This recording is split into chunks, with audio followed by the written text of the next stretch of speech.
हमें एक फलन दिया है जी एक्स बराबर निश्चित समाकलन 19 से x t का घनमूल dt तथा यहाँ पर हमें g डैश 27 ज्ञात करना है, अर्थात g का प्रथम अवकलज x बराबर 27 पर निकालना है। मैं चाहता हूं कि आप वीडियो को रोकें तथा खुद से विचार करें कि इसे कैसे हल करना है। संकेत के तौर पर मैं आपको बता दूं कि यहाँ पर first fundamental theorem of calculus अर्थात कलन की पहली आधारभूत प्रमेय का इस्तेमाल करना है। चलो क्यों ना इसे हम मिलकर हल करते हैं। तो हमें यहाँ पर g के प्रथम अवकलज का मान x बराबर 27 पर निकालना है।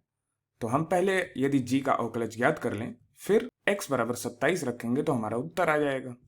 तो चलिए सबसे पहले हम g का अवकलन x के सापेक्ष करते हैं। तो इस समीकरण की बाईं तरफ आ जाएगा gx का अवकलन x के सापेक्ष तथा दाईं तरफ आएगा इस पूरे समाकलन का अवकलन x के सापेक्ष।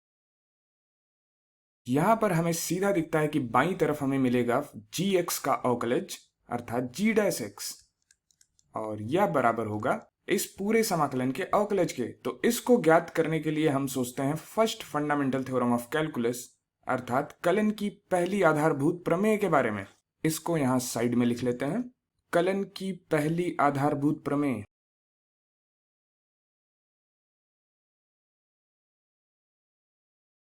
तो यह प्रमेय हमें बताती है कि यदि हमारे पास कोई फलन है कैपिटल एफ एक्स जो कि बराबर है निश्चित समाकलन a से x, निश्चित समाकलन a से x small F T D T के तथा यहां पर यदि स्मॉल f बंद अंतराल a से x में सतत है तो कैपिटल एफ एक्स का अवकलज यह बराबर होगा स्मॉल एफ एक्स के, अर्थात जो स्मॉल एफ टी है उसका मान t पर न होकर के x पर होगा, जिससे हमें f dash x small F x के बराबर मिलता है। तो कलन की पहली आधारभूत प्रमेय अर्थात first fundamental theorem of calculus कहती है कि यदि हमारे पास कोई फलन कैपिटल एफ एक्स है निश्चित समाकलन a से x small F T D T के रूप में, जहां पर स्मॉल f बंद अंतराल a से x में सतत है, तो जो कैपिटल एफ एक्स का अवकलज है वह स्मॉल एफ एक्स के बराबर होगा। जब आपने पहली बार ये first fundamental theorem of calculus देखी होगी तो यह आपको देखने में काफ़ी जटिल लगी होगी तथा आपने इसको देख के सोचा होगा कि हो सकता है इसका इस्तेमाल हम बहुत ज़्यादा ना करें, परंतु यह थ्योरम इस प्रकार के प्रश्न को हल करने में काफ़ी सहायक सिद्ध होती है तथा इस प्रकार के प्रश्नों को हल करना काफ़ी आसान हो जाता है। तो ये प्रमेय कहती है कि यदि हमें इस निश्चित समाकलन 19 से x t के घनमूल dt का यदि हमें x के सापेक्ष अवकलन ज्ञात करना है तो हम देखते हैं कि जो समाकलन के अंदर फलन है क्या वह बंद अंतराल a से x में सतत है।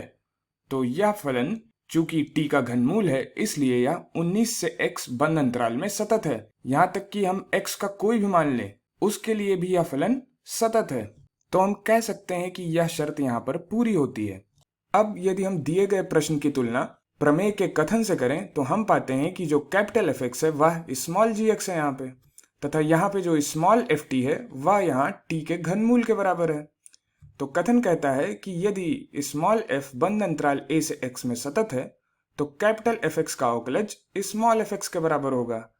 तो इससे हम कह सकते हैं कि जो जी एक्स का अवकलज होगा वह यहाँ पे लिखे हुए फलन के बराबर होगा, बस हमें t की जगह पर x रखना है, अर्थात यह बराबर होगा x के घनमूल के। अब यदि हम x का मान 27 रखें तो हमें g डैश 27 मिलता है। तो हमें g डैश 27 अर्थात g का अवकलज हमें x बराबर 27 पर मिलता है 27 का घनमूल। तो यह बराबर होगा 27 के घनमूल के बराबर। तो 27 का घनमूल चूंकि हमें पता है 3 के बराबर होगा, तो इसलिए हमारा जो उत्तर है वह 3 के बराबर होगा, अर्थात g डैश का मान 27 पर 3 के बराबर मिलेगा।